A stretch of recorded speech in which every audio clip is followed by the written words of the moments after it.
तो जी हाँ किसान साथियों, फिर से आपके लिए सरसों का अपडेट लेके आ गया हूँ मैं विवेक सिंह।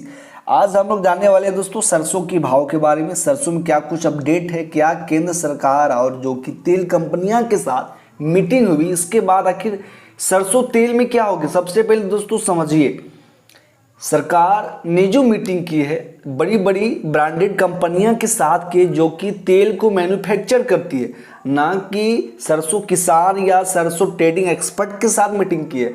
अगर सरसों तेल का भाव अगर कम होता है, सबसे पहले किसानों को समझना होगा कि अगर सरसों तेल का भाव कम होगा तो सरसों का भाव भी कम होगा, सरसों खल्ली का भाव भी कम होगा। अगर तेल का भाव बढ़ेगा, अगर पाम ऑयल का भाव बढ़ेगा, तब ही सरसों का भाव बढ़ेगा और तब ही सरसों खल्ली का भाव भी बढ़ेगा। ये आपको दोस्तों फैक्ट है जो कि समझना पड़ेगा। सबसे पहले समझिए, तो सरकार हमेशा चाहेगी, सरकार कभी नहीं चाहेगी कि सरसों का भाव या तेल का भाव या कि खल्ली का भाव बढ़े।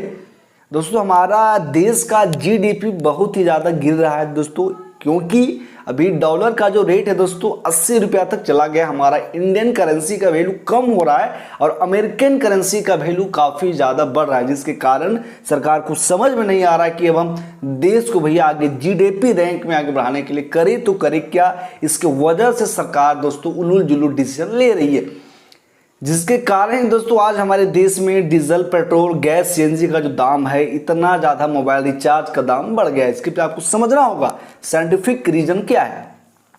अब समझते हैं कि सरसों का भाव में क्या कुछ तेजी आएगी। इस वर्ष दोस्तों अकाल है, इस वर्ष पानी का भी मौसम नहीं आया, बरसात भी नहीं आई, जिसके कारण धान का खेती भी नहीं हुई, जिसके कारण हमें लगता है दोस्तों 8% जीएसटी फिर से बढ़ गया, जो कि हम सभी जानते हैं सरकार लगातार जीएसटी बढ़ा रही है और रेट हर चीज़ का इंक्रीज हो रहा है, लेकिन सरसों का जो भाव है लगातार डाउन ही हो रहा है।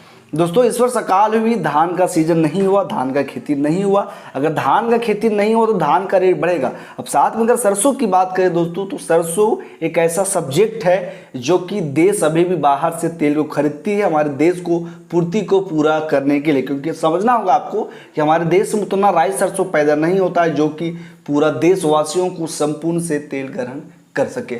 अब यहाँ पे दोस्तों समझिए कि सरकार जो बाहर से तेल आती है उस पर सरकार चाह रही है कि तेल का भाव कम हो, ठीक है। और जो हमारी यहाँ ब्रांडेड कंपनियां हैं जो कि तेल को मैन्युफैक्चर करती है, उसका भी भाव को सरकार कम करना चाहती है ताकि सरसों का भाव कम हो। किसान के ऊपर सरकार कभी ध्यान नहीं देती है दोस्तों, लेकिन हाँ एक मात उम्मीद है कि आगे कुछ तेजी आ सकती है, क्योंकि अगर इस वर्ष हड़ताल हुआ है, अकाल हुआ है, जिसके कारण धान का रेट बढ़ेगा तो और सारा फसल का भी भाव बढ़ने की उम्मीद है।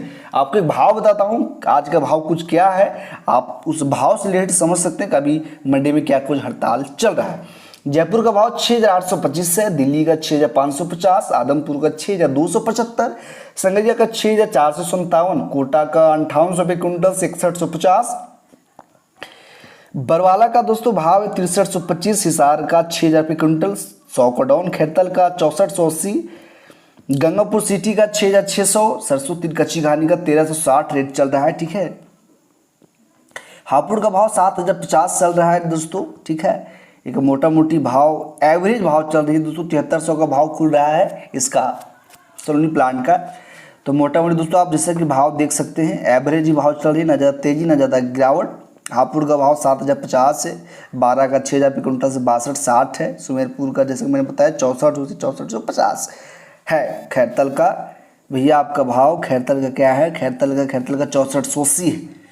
दोस्तों यही कुछ आज का अपडेट है, आपको समझना होगा और डिसीजन लेना पड़ेगा कि आप सरसों बेचें या ना बेचें। सरसों में आज भी भाव गिरावट है 68 से 25।